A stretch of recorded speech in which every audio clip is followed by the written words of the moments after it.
Olá, pessoal! Vamos trabalhar com esse exercício de regra de 3 composta. Um trem que se desloca a velocidade constante é capaz de percorrer 210 km em 3 horas e meia. Se essa velocidade fosse aumentada em 10%, o trem seria capaz de percorrer em 4 horas e 15 minutos a distância de... Então, a gente vai colocar os dados que ele falou aqui. Ele falou que em 3 horas e meia, ele percorre 210 km. Então, vamos aqui, os quilômetros percorridos em 3 horas e meia. A quantidade de tempo, né? Eu vou colocar tempo aqui, 3 horas e meia. Deixa eu só deixar aqui em cima. 3 horas e meia. E qual é a velocidade? Pessoal, aqui, eu vou considerar a velocidade que ele está correndo no momento, porque a velocidade vai aumentar 10%. Então, no momento que ele está correndo, a velocidade dele é 100%. Não significa que ele está correndo até atingir a velocidade máxima lá. É que aquele momento ela é 100% do que ele está fazendo. E o que vai acontecer? Ele vai aumentar essa velocidade em 10%. Então, a velocidade, quando ele aumentar, vai passar a ser 110%. Aí ele fala o seguinte, que qual vai ser a distância percorrida em 4 horas e 15 minutos? Então, olha só, eu não posso trabalhar os dois dessa forma. Ou eu transformo ele tudo em horas, fazendo a divisão, ou eu transformo ele em segundo. Por isso que eu deixei aqui 3 horas e meia. Eu vou transformar em minutos, porque é mais fácil, tá? Então, 3 horas, para transformar em minuto, eu faço 3 vezes 60. Então, 3 vezes 60 é 180. Só que ele falou que é 3 horas e meia. Meia hora é representado por 30 minutos. Então, aqui, 3 horas e meia é igual a 210 minutos. Então, aqui, é 210 minutos.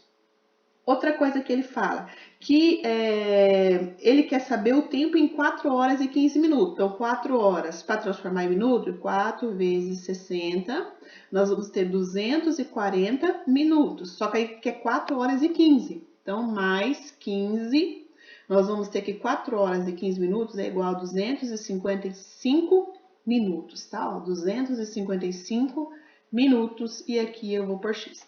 Olha só, eu coloquei 110 porque no momento da velocidade era 100%. Se ele aumentar 10%, a velocidade vai para 110%. E aí o tempo ficou em minuto, eu coloquei. Quando eu vou fazer uma regra de 3 composta, o número que tem a letrinha X, ele sempre vai ficar antes do igual. Sempre fica antes do igual. Eu vou fazer a interpretação em relação a essas daqui. Essas duas grandezas, elas podem ser diretamente proporcional ou inversamente proporcional. Quando ela vai ser diretamente proporcional? Quando as duas aumentarem ao mesmo tempo, as duas que eu estiver interpretando aumentarem ao mesmo tempo, ou as duas diminuírem ao mesmo tempo. Isso é ser diretamente proporcional. O inversamente já é o contrário. Uma vai aumentar e a outra vai diminuir. Vamos dar um exemplo aqui, de inversamente. Por exemplo, a distância daqui até uma outra cidade, por exemplo, a distância e o tempo. Então, nós estamos falando de tempo e distância. Tempo e distância. Quanto mais... Tempo e distância não, tempo e velocidade. Quanto mais uma pessoa correr, menos tempo ela vai gastar para chegar nesse lugar. Então, aqui, eu tenho inversamente proporcional. Eu tenho que... Sobre o que eu estou interpretando, tá vendo, Então, em relação a isso, eu vou fazer a interpretação. Quanto mais ela corre, menos tempo ela leva. Aqui eu poderia pôr um exemplo de fazer pão, por exemplo. A quantidade de trigo usado em relação à quantidade de produção de pão. Então, quanto mais trigo a pessoa utilizar, mais pão ela poderá fazer. Então, as duas aumentando ao mesmo tempo, ela vai ser diretamente proporcional. Uma aumentando e outra diminuindo, inversamente proporcional. Isso na regra de 3 composta, ele tem uma consequência, porque se ela for diretamente proporcional, vamos por aqui um exemplo, só alguns números, tá? Eu não vou colocar interpretação nem nada, tá? Se ela for diretamente proporcional, por esses números que estão aqui está 8 nonos e 7 oitavos, eles vão se manter, eles não vão alterar a ordem, eles mantêm do jeito que ela está aqui, Agora, se esses números forem inversamente proporcional, eu vou trocar os números de cima com os números de baixo. Então, eu interpretei, ela é inversamente proporcional, ele vai correr mais e vai levar menos tempo. Então, a fração que eu interpretei, eu troco o número de cima com o número de baixo de lugar, tá? Se ela for inversamente proporcional. Eu posso ter na mesma interpretação direta e inversa. Então, por exemplo, eu poderia ter um problema onde essa fração seria inversa e essa fração seria direta, não altera o resultado. A única coisa que vocês precisam gravar é a inversa, ela troca de lugar o número de cima com o número de baixo, tá? E a direta, ela vai manter o número do jeito que ele tá. Então, vamos aqui, ó. Nesse probleminha, eu tenho que interpretar cada uma dessas grandezas aqui, ó. Eu vou interpretar, não é essa em relação a essa, eu vou interpretar em relação aos quilômetros, porque é onde está a letra X. Então, é sempre em relação a quem tem a letra X. Então, se passa mais tempo, olha só, de 210, agora eu tenho 255 minutos, então eu tenho mais tempo. Quanto mais tempo passar, a pessoa vai andar mais ou menos quilômetros. Com certeza, a pessoa vai andar mais quilômetros. Então, reparem que as duas não aumentam, o tempo aumentou, o tempo passou e o quilômetro também vai acabar aumentando. Então, é diretamente proporcional. Essas frações que estão aqui, ó, essa fração, ela vai continuar do jeito que está. Eu não vou inverter os números, eu mantenho ele do jeito que eles estão. Se fosse inversa, eu trocaria o de cima com o de baixo. Não é inversa, eu mantenho. Agora, eu vou interpretar a velocidade com os quilômetros.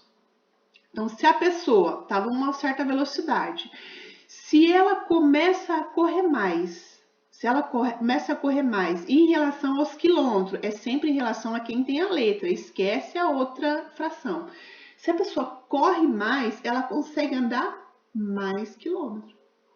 Então, os dois aumentam também. Quanto maior a velocidade, mais quilômetros a pessoa corre. Isso é só lembrar, por exemplo, o avião, né? Quanto maior a velocidade, ele consegue correr muito mais quilômetros e é muito mais rápido onde ele vai, né? Então, as duas grandezas são diretamente proporcional. Eu vou manter essa fração do jeito que tá aqui, ó. 100 e 110. Como os dois têm símbolo de porcentagem em cima ou embaixo, eu posso usar somente os números ali e cortar o símbolo de porcentagem. Agora é só resolver. Vocês vão multiplicar aqui, ó, de cima com de cima e de baixo com de baixo. Então, nós vamos ter aqui, ó, 210 sobre x é igual a 21.000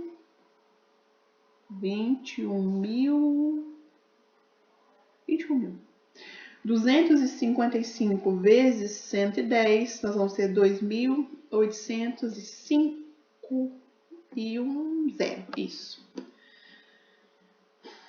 Agora, eu vou cortar esse zero com esse aqui, ó, certo? E vou fazer aqui na parte do sinalzinho do igual, eu faço essa multiplicação. Então, vamos lá, ó. Só que eu vou manter, em vez de eu multiplicar, eu vou manter uns números para eu poder cortar depois, tá? 2.100 vezes x vai ficar 2.100x, que é igual o 210, que vai multiplicar o 2.805. Eu não vou fazer essa multiplicação aqui para não cortar esse aqui com esse, tá?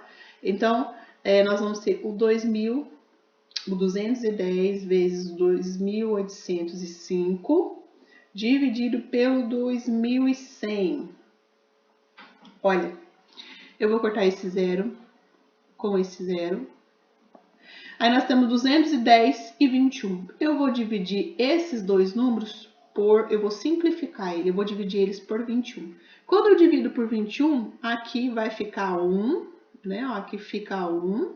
E aqui fica 210 dividido por 21, fica 10. Então, nós vamos ter 2.805 dividido por 10. Efetuando a divisão, nós vamos ter 280,5. Então, a quilometragem que essa pessoa vai percorrer em 4 horas e 15 minutos é de 280,5, alternativa B.